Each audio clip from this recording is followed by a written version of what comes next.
couple of thoughts on virtual. If you're going to have a virtual team, you have to accept the good with the bad. You have to accept the trade-off. You're going to lose a lot. You're going to lose the human broadband connection of body language, which is most of communication. You're going to lose the ability to just walk in and say, you know what, let's all get together and sit around and talk, bond, have water cooler type conversations. You're going to lose things, but you're also going to gain things. One thing you can gain is you'll probably be able to hire people and get a better deal. Why? Smart people realize that not having to get up and get ready for work and commute to work and then sit in the office all day away from their kids or their family and then commute all the way home, there's a lot of value there. There's a real return. Some people would rather make half the money and just call their own shots. Other advantages, when someone's far away and they're just sending you reports of their work most of the time, you're talking to them on the phone once in a while, maybe seeing them in person every month or every quarter, their results are a lot more apparent. That's my own experience. They're either producing the results or they're not, and you can see them. You're not as distracted by work. I was going to mention this tomorrow, but I'm going to address it right now. I was in the elevator and I was asking someone, what can we do to make it better? What else do you want to know? And someone said, how do you pay people? How do you pay someone? And I wasn't going to delve into that too much during this program. I was maybe going to save it for a little bit later. But it's a very simple answer. It's a very, very simple answer. Pay them what they're worth. I know it's a revolutionary idea to actually take return on investment and apply it to a business thing. Pay them what they're worth. If they're worth it, pay them. Do the math. If a person shows up and says, I want $100,000 a year and they're not worth it, then don't pay it to them. And if someone shows up and says, I want $100,000 a year and they're worth $1 million a year to you, take out your calculator and go, okay. I think what we all want is just give me this sliding scale and I can say, okay, well, this type of person goes here and boom. It's just too varied these days. It's becoming too fragmented. There are too many different types of people that have different types of skills and different types of, especially when you're an entrepreneur growing a business. I can't say to you, if you got a web designer, you pay them $13.50 an hour. I mean, we've got people that work on web designs that make $50 or $100 an hour, really, inside of our business. And they're working on important stuff. And we probably have people that are making $10 an hour that are working on some web design things. Different web design, different need. That's part of your job, is to figure out what the return on your investment is. And I think if you sit down with someone with a slide rule and you put it up against their head and say, well, it says that I should pay you $73,000 and they're a star, I think they're going to be like, I don't know if this is where I want to be. I think I might want to be somewhere where I can create my own future and my own results. And if I perform, I can share in that upside. How much should you pay yourself? It's like, how big should you grow your business? I don't know. That's one of the challenges that you need to figure out. Do the math. So here's what I'd like to do. I'm going to have you start building your virtual bench. I'm going to give you a little exercise. So can we hand those out? And also a Brad Smart book. And one of the greatest things I ever learned from Brad, we hired Brad to actually train our management team personally to top grade and to do top grading interviews. One of the brilliant things that Brad Smart has created is this idea of the tandem top grading interview. And a tandem top grading interview is when two people interview someone at once. One person is asking the questions and the other person is taking notes. This way the question asker is just keyed to the responses and they can delve in and probe, and the person taking the notes doesn't have to worry about that. They can just take the notes. And you can switch off if you want, but it's probably better to just have one person asking the questions and one person taking the notes. And these top grading interviews typically last 2 to 4 hours.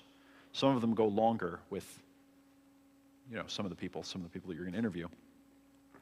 And what you're looking for is patterns. You're looking for patterns, and you're looking for patterns that the person that you're interviewing doesn't even know exist. So you're saying, okay, so tell me about this first job you've ever had, or even tell me about what you were like in high school. Tell me what you did. Then tell me about your first job. How did you get it? What did you do? What were some of the projects? What were your successes? What were your failures? Why did you leave? Now tell me about your second job.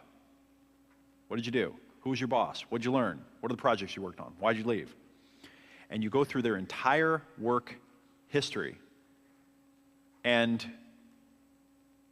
they won't realize that every time they left a job, it was for the same reason, and it was a bad one. And they won't realize that they're placing blame on the company for screwing them every time. But you'll hear it because you're listening for patterns. Is this making sense? Very important. The in-depth work history tandem top grading interview is a brilliant construct, and I highly recommend that you use them. We do them in our team. We do them when we're getting ready to kind of really bring someone on, though. We have a process of, we use the term virtual bench, but we have this osmosis process where we get to know people over a long period of time. I'll bet you that the average amount of time it takes us to hire someone is 3 to 6 months from when we meet them. A lot of conversations, a lot of getting to know them, building relationship. And so what I'd like you to do, important?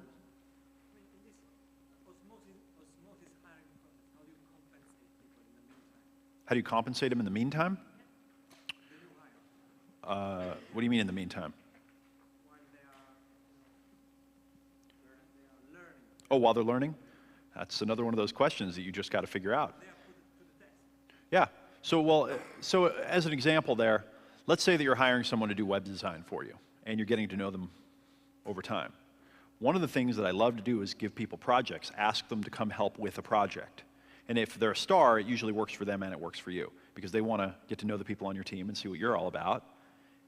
And then they might say, well, I charge $25 an hour for web design. You can say, okay, great. Here's a 10-hour project. Here's $250. Do it. C, was that worth $250? Did they get the job done? Then if they're going to come to work with you for, 50 grand a year or whatever it is, you can make an intelligent decision about, am I willing to spend $4,000 a month for 3 months while they come up to speed? Because this is a risk that we have to put out there. Most of the time, any real significant person, I'll bet you in our team we can train a customer service person in a few days, and then they're up and running and productive. When you're talking about significant players in your business,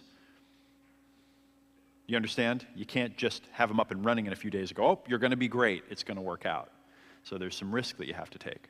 And you've got to get a feel for, okay, well, this is the project, or this is the position that we're going to need in the future. This is the role. I think of it as a role and not a position. And I've done the math on if someone did a good job there, what it would be worth for us to the business, right, what the ROI would be. And so I'm willing to risk the 12 grand in order to have a 50% probability of making an extra 50 grand a month because that thing is working. Does that make sense? It's all about the return on investment. It all comes back to what's the ROI. It's a business, remember? Okay, so your virtual bench. Here's what I'd like you to do. I'd like you to think about a future role that's coming over the horizon in your business. If things continue to go well, where might your business be, and what would be 3 roles that you would need filled? And instead of just thinking of this like I need a web design person, I want you to go a little deeper. What is a talent that's been developed into a strength, one strong strength that you would need? Is this making sense? So instead of saying, I just need a web designer, you might say, I need an HTML expert, someone that can just do a killer job at HTML. Or I need a web graphics expert, someone that just does an amazing job at web graphics. Does that make sense? Because coding the HTML is different from designing the graphic in Photoshop or Illustrator or whatever. A lot of times you find people that can be good at both, but what's the one thing that you really, really need them to be good at? And if they're great at that and they're a driver, then they'll figure out how to get all the other stuff done. Is this making sense? Good. So 3 of them, and then once you've written down the 3, write down the names of 3 people that you can contact to get some referrals to those people. 3 people you can call up and say, you know, I've decided that if our business keeps growing at the rate it's growing, we're probably going to need a very talented web graphic designer. I see that happening in maybe 6 to 9 months. That's my guess. Do you know anyone that is just an amazing web graphics designer that I could meet and talk to, get to know a little bit, get some advice? Maybe they know someone they could introduce me to. And start the process. Start reaching out and connecting with people. My rule of thumb personally is spend about 10% of your time doing this. Spend about 10% of your time connecting with people that could be good future team members, building relationships with stars. So start building your virtual bench right now. Write down the 3 roles that you could see needing. Focus on one strength, a talent that's been developed into a strength. They would have to be really strong in that one thing. And then 3 people you could contact to introduce you to some of those folks. Take just a few minutes on that one.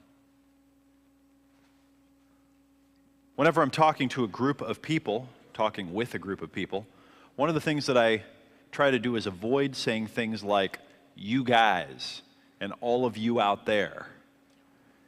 You notice that I don't say things like that? What do I say? You, us, we, how many of us? Why? Because I don't want to disconnect. We're here together. So think about that when you're writing your copy, communicating with your audience. When you read something and the first thing it says is, I was thinking about all of you guys out there. Wait a minute.